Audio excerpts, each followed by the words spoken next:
Ayes 40, no 0. The measure passes. Colleagues, we're going to return to file item 67, AB 908. Mr. Secretary, please read. Assembly Bill 908 by Assemblymember Gomez, enacting to disability compensation and making appropriation therefore. Senator Jackson. Thank you, Madam President and members. AB 908 will provide economic security for all workers. I would like to note that the author worked with the opposition, reached a compromise, and all opposition to the bill before you here today has been removed. This bill offers more robust benefits for all workers and makes the program more progressive. This is our paid family leave and disability insurance program, which, as you all know, is money that is paid in by the worker, and this program now will offer more progressive and accessible paid family leave from their own money to low-wage workers. It does this in a way that has a very minor impact on the worker contribution rate and is fiscally sustainable for years to come. With that, I would ask for your aye vote. Thank you. Any discussion or debate? Senator Stone. Thank you, Madam President. And to being consistent with my vote in labor, I have to oppose AB 908. As many of us know, we're a state that has a very poor reputation for being business friendly. And this is going to be basically a upfront tax increase for anybody that makes over $104,000. What do I mean by that? Well, SDI is taken out of your paycheck automatically until about that threshold. And what this bill does is it increases that threshold. So if you make $150,000 or more, you are going to have more taxes taken out of your paycheck. We have a lot of single moms, a lot of single dads out there that are working 2 and 3 jobs a year to try to feed their kids, and now they're going to have yet more deductions taken out of their paychecks to accommodate this very noble goal. But I think it's coming through an inappropriate mechanism. It's a tax increase on those that are working hard in the state of California. Again, it further makes us much more business friendly. I respectfully ask for a no vote, AB 908. Thank you, Senator Leno. Thank you, Madam President. The former speaker is accurate. What this bill will do is for those earning in 6 figures will now pay a little bit more toward a benefit that will benefit them should they have the opportunity to use it, a little bit more than those who are working 4 jobs and earning $30,000 a year, or $40,000 a year, or $50,000, or $60,000, or $70,000, so that those who are earning modest salaries are paying not the same tax rate as those who are earning $200,000, $500,000, $1 million, or $10 million a year. It's called graduated tax, progressive tax. It works. It makes sense. We need a little bit more money to make this program whole. I ask for your aye vote. Thank you. Any further discussion or debate? Seeing none, would you like to close, Senator Jackson? Yes, very briefly, none of this money is paid by the employer. It is all paid by the employee. And with that, I would ask for your aye vote. Please call the roll. Allen. Aye. Anderson. No. Bates. No. Bell. Aye. Berryhill. No. Block. Aye. Canella. Aye. De Leon. Fuller. No. Gaines. No. Galgioni. Aye. Glazer. Aye. Hall. Aye. Hancock. Aye. Hernandez. Aye. Hertzberg. Aye. Hill. Aye. Hueso. Aye. Huff. No. Jackson. Aye. Lada. Aye. Leno. Aye. Leva. Aye. Liu. Aye. McGuire. Aye. Mendoza. Aye. Mitchell. Monning. Morlock. No. Morrell. No. Wynn. No. Nielsen. No. Pan. Aye. Pavley. Aye. Roth. Aye. Runner. No. Stone. No. Vidak. No. Wachowski. Aye. Wolk. Wolk, aye. Please call the absent members one time. De Leon. Aye. Mitchell. Aye. Monning. Aye. Ayes 27, noes 13. The measure passes. Members, at this time, we're going to we're going to recess the regular session. I'll repeat that. We will stand in recess for the regular session, and the second extraordinary session will be reconvened. We are going directly to the Assembly third reading file. Mr. Secretary, please read. Assembly Bill 15 by Assemblymember Eggman, an act relating to end of life. Senator Walk. Thank you, Madam President. I wanted to say, first of all, that I will open the discussion, and my colleague and friend and joint author, Senator Monning, will follow with the description of the amendments to the bill. And then after the debate, if you would recognize Bill when the debate is finished, and then I will close. That I will. Colleagues, Senate colleagues, this has been an extraordinary journey. We are very proud to be part of this historic effort. The bill in front of you is the product of a great deal of work, almost a year, for Senator Monning, Assemblymember Eggman, and myself. This bill, the content of this bill, has been among the most thoroughly discussed and analyzed measures that any of us have ever experienced. Last night we tried to put together how long what kind of process we've been through. We estimated that there have been 8 hours of committee hearings, robust hearings, before 5 committees, 4 hours of debate and discussion on both floors, the Assembly very recently, the Senate prior to that, for a total of 12 hours. Hours and hours of consultation with staffs and the public and many stakeholders. Certainly, the debate has been very personal. Almost everyone has a story, and everyone wants to tell that story. And at the end of individual members' experiences with the death of a close friend or a loved one, everyone, even if you don't believe in the bill or support the bill, everyone says there must be a better way to end one's life when you have a terminal disease and are suffering. It was in the Senate that we began this journey. This journey will end at the governor's desk. We have worked with stakeholders, public, press, both houses of the legislature. We have been fully engaged in this process. And we realized early on that we struck a nerve. That by any measure, any independent measure, Californians are ready by an overwhelming majority across all groups, religious, ethnic, geographical, socioeconomic, no matter what age or gender. Californians want us, the legislature, to act to eliminate the needless pain and prolonged suffering of those who are dying.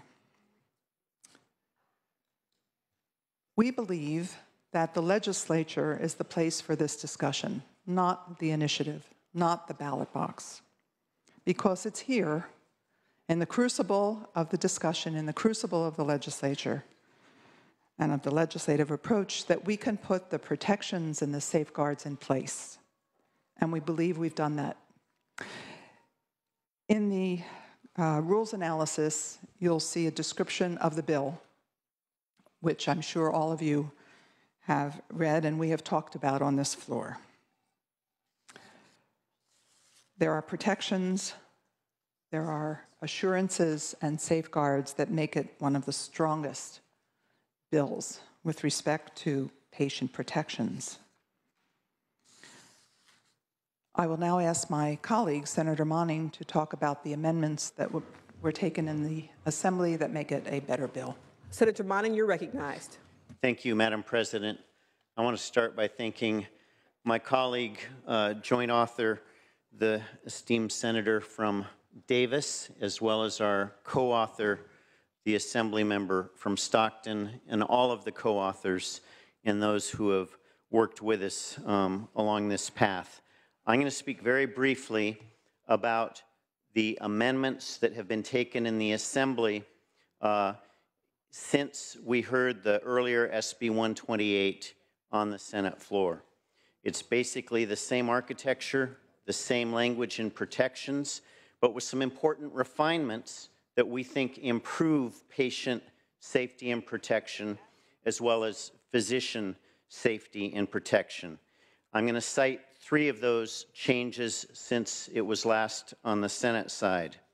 The bill now incorporates all of the forms that will be required for physicians and for the filing with the Department of Public Health. Secondly, to address opposition concerns, we've included a 10-year sunset.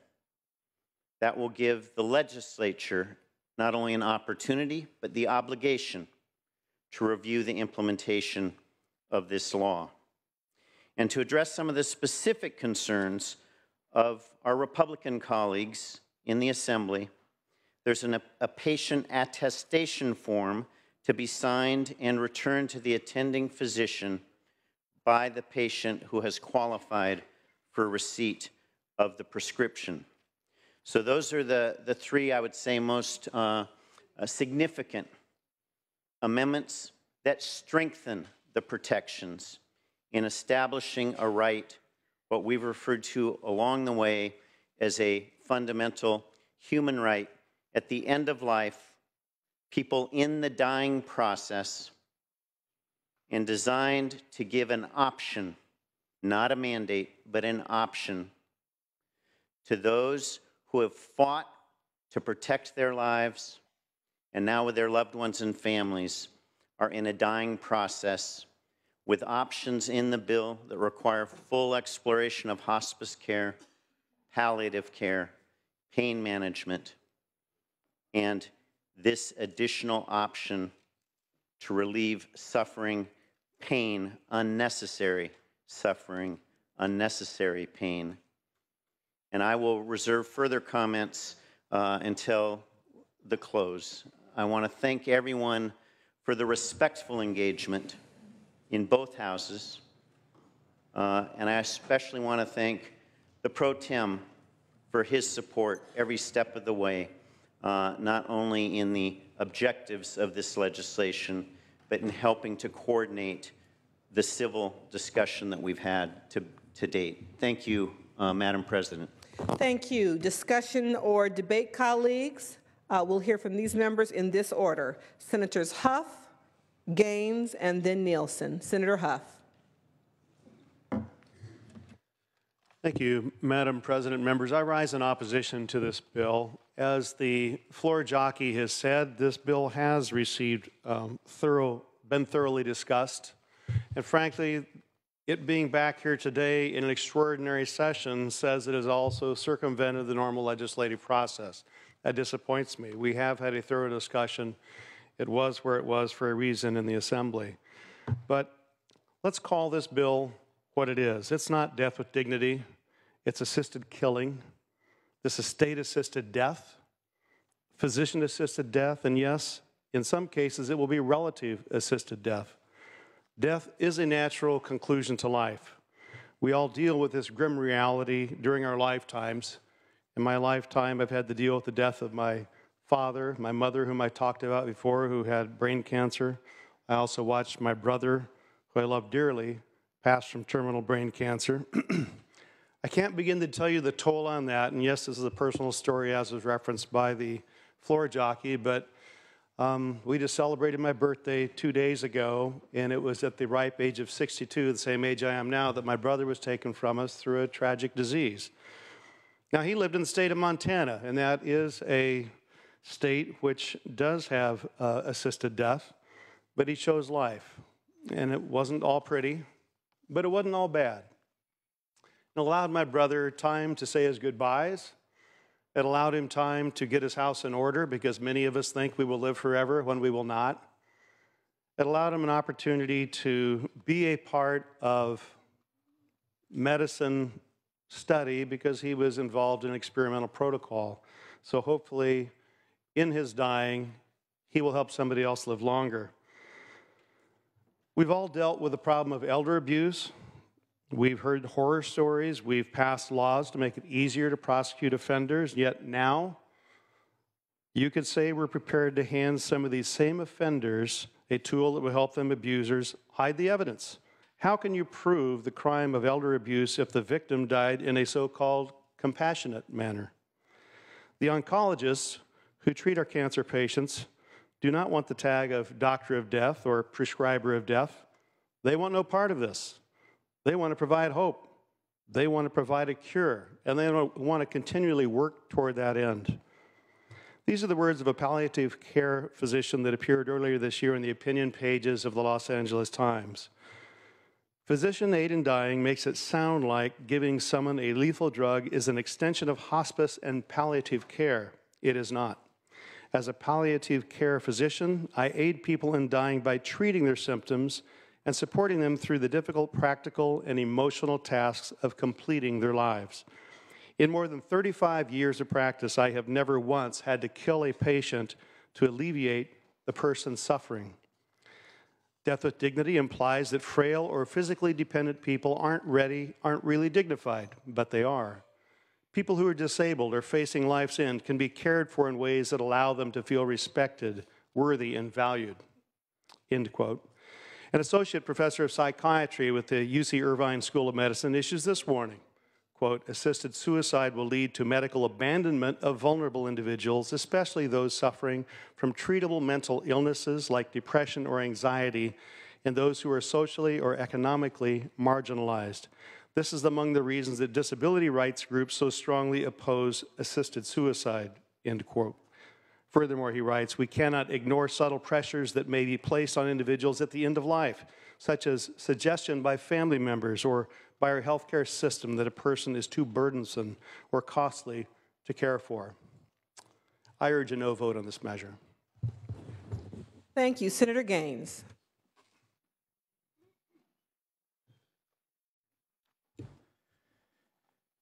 Thank you, Madam President and members. So much of the work that we do here today is important to the everyday lives of people, and I'm proud of that. But it isn't always morally important. It isn't always spiritually important. It doesn't speak to the essence of what we are as people or what we consider the highest purpose of our lives. But I can't imagine an issue of greater moral and spiritual weight than this. I've been reflecting on my own life lately. I've been asking, what am I going to do for the rest of my years? And I don't have a complete answer, but that's really triggered by the fact that my mother just had a second stroke, and she wanted to get home as quickly as possible. And we got her stabilized at the hospital. We moved a air mattress bed into the home, placed her in our living room because she wanted to be able to see the flowers in our home.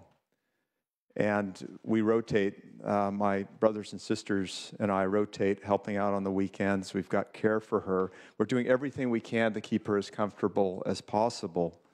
But she has regressed. There's no doubt about it. She can't really get out of bed. But her spirits are good, and we do have our good times with her, those flashes of consciousness when we're able to speak to her. I've also have my father-in-law who suffered sepsis and we thought for sure he was going to die. This is a couple of years ago. We went and met with them, said our goodbyes, and he miraculously recovered, and he's living very vibrantly, dating a schoolmate in his 80s and bringing the twin sister along. They've got a 2-for-1 discount, so he says, sure, come along.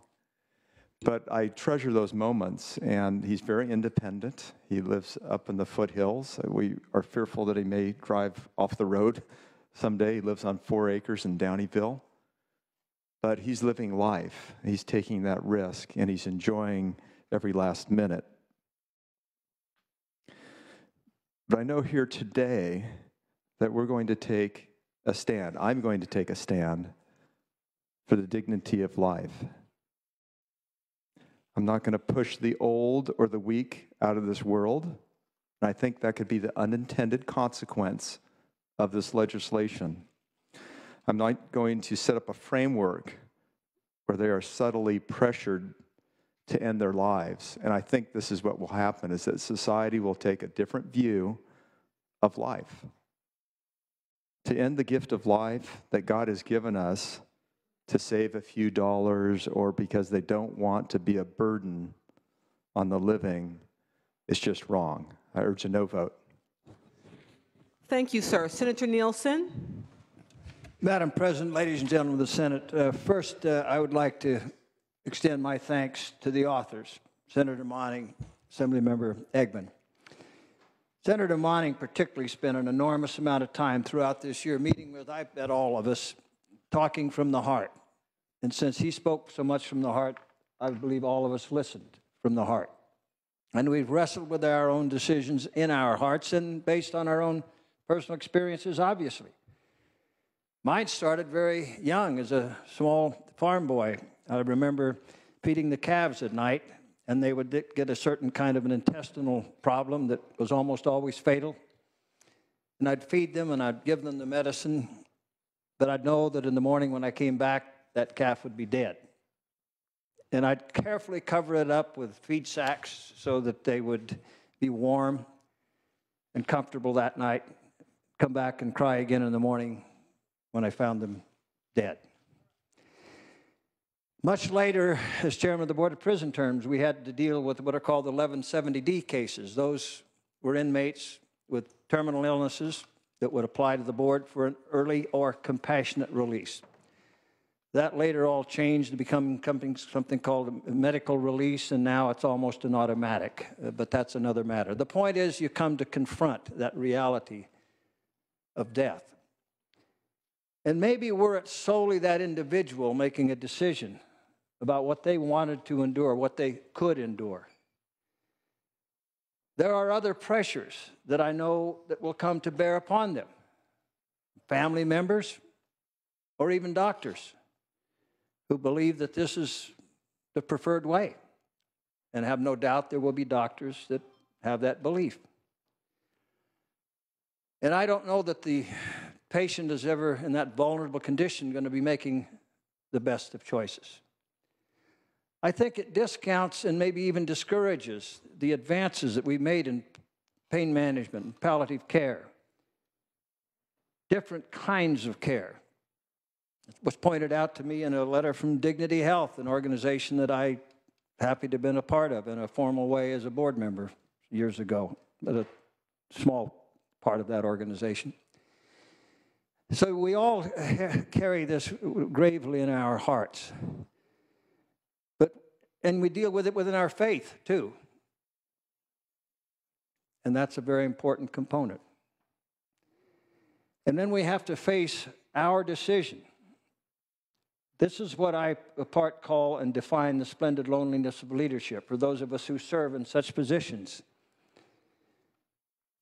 It's splendid in that we have the opportunity to make decisions like this that affect lives in this way in the most direct of all ways. It's a very lonely decision, though.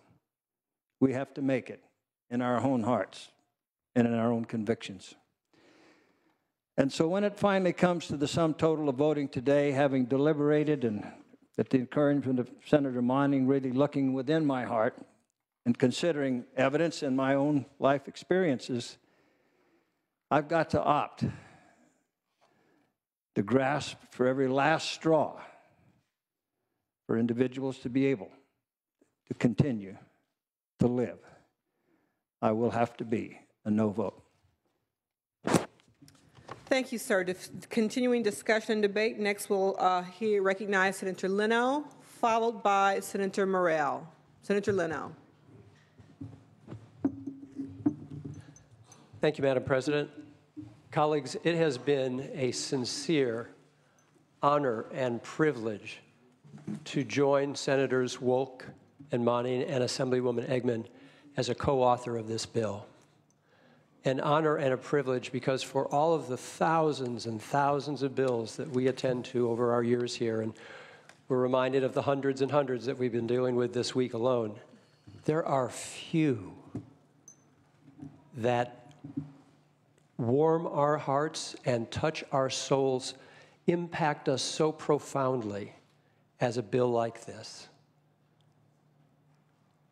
Would come naturally with the subject matter, of course.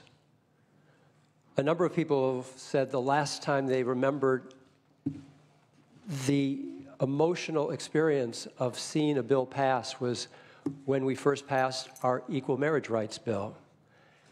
And in both cases, I hear comments in the hallways from the maintenance staff to the sergeants and everyone in between that we take on a challenging issue, face the hurdles, surmount them, and move an issue forward.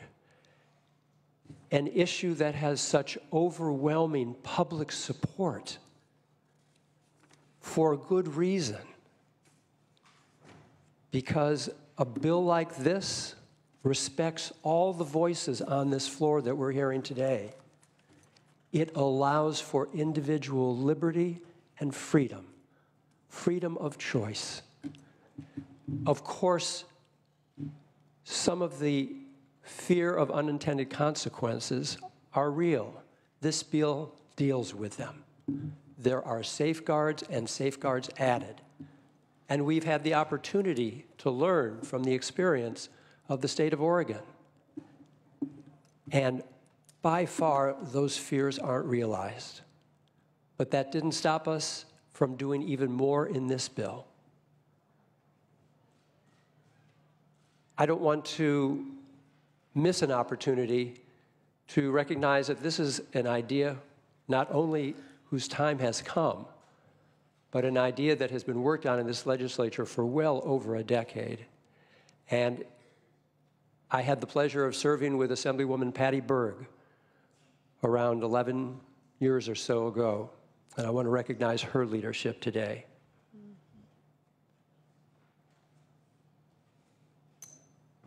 The stories have been told and retold. We're doing something not only right today, but profoundly important. And I'll close with a quote that will stay in my mind and heart forever. A young woman named Jennifer Glass, who was at our first press conference, who unfortunately is no longer with us. Very bright, accomplished attorney, I think in her mid-40s, with a terminal case of cancer. And she knew what was coming her way. And she said something to the effect that I am doing everything, she said, to extend my life. But no one should have the right to extend my death. It's time to take this kind of decision-making out of the hands of government and put it where it belongs, in the hands of family, loved ones, and their physician. I would ask for your aye vote. Senator Morrell, followed by Senator Runner. Thank you, Madam President and members. Just interesting comments. We're taking this process out of government, but yet this government body is about ready to vote on such an important issue. Little story I told before, but for the audience, they may want to hear it. My father fought in World War II in Guadalcanal, was injured, had malaria twice, and was a big man, weighed about 210 pounds, strong. And his fate came when he got bone cancer, and he suffered. Dropped to 97 pounds, a frail man. And thing that he taught me is suffering is part of life. You take the good with the bad. And I think all of us are going to go through life, and there's always going to be suffering. But today I believe we're crossing a line, a spiritual line. Thomas Aquinas said this about suicide. He said, to bring death upon oneself in order to escape the other afflictions of this life is to adopt a greater evil in order to avoid a lesser. God has numbered the hairs on our heads, and even the number of days that we're going to be alive. But this legislature is crossing a line today, and we are playing God here by numbering the days of people's lives. And ladies and gentlemen, this is just wrong, and it's evidence that our culture is slouching towards relativism, which is not a good thing. And so, you know, as people do die, we're there. Our goal is to give them comfort, just as the marriage vow says, in sickness and in health, through good times and through bad times. When patients are at the end of their lives, they need care, not tools, to end their time here on earth. And you know, I see today, one of the main reasons our youth die today, one of them's drunk driving, alcoholism, but also teen suicide. It's epidemic. You know, this culture of death. What are we saying here today to them? If the going gets tough, take a pill. You know, there's many stories that families who have passed through this with their loved ones, they are traumatized today because they are victims as they considered what to do or what not to do with that lethal dose. They experience this trauma because I don't believe mere mortals were made to make those decisions. And so lastly, I too worry that our medical system is worried about cost containment, and that's wrong because life is worth more than money. Wouldn't you agree? And so lastly, I just say this as I urge a no vote. Only God, who is the author of life and the beginner, the person who begins life, he's also the one who ends life. And we should be mindful of that here today. And I regret if this bill gets passes. I just, as a friend who reaches across the aisle, I would ask you to consider a no vote, or at the very least, lay off if you're not sure where you stand on this. Thank you for listening. Thank you for taking time to listen. Thank you, members. While I appreciate that this subject matter is deeply personal, as presiding officer, it's my responsibility to make sure that all discussion and debate stays within the specific framework of the content of the bill, and so please accept this as a gentle reminder of that rule. Please accept my statement as a general reminder to the entire body, sir. It's a general reminder to the entire body, sir. With that, Senator Runner. Thank you, Madam President and members. I rise once again to ask for your no vote on this bill. It would basically allow our children, and I say children, and I mean 18-year-olds, to actually use this way to commit suicide. As my colleagues have said, we know, and actually a colleague from Berkeley, that their brains are not developed at 18 to 25. My colleague from Berkeley had a bill that allowed those who commit crimes in the early years to address them getting out earlier because their brains aren't formed. And there's other things we've done here just this session that include proposing raising the limit on people who buy cigarettes to 21. Well, that, to me, is we're going to let them kill themselves but not smoke cigarettes and buy them at 21. It doesn't make sense to me at all in that way. Again, as I said before, this last time on the floor, I've had many, many times with my double lung transplant, waiting for lungs in pain, thinking maybe I don't want to go on. And I'm so thankful today that I can be here.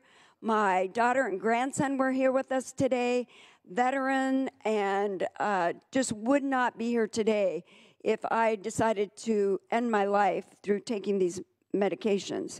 And certainly, I believe today we honor 3 heroes out there. People are giving their lives on a daily basis. It's the 14th anniversary of 9/11. Those people gave their lives to serve others, the firefighters, policemen, just people on the streets. And today we're saying those lives don't matter. Well, I believe all lives matter, from birth to death, and I'd ask for a no vote. Thank you. Again, continuing discussion and debate, Senator Stone, followed by Senator Jackson. Senator Stone.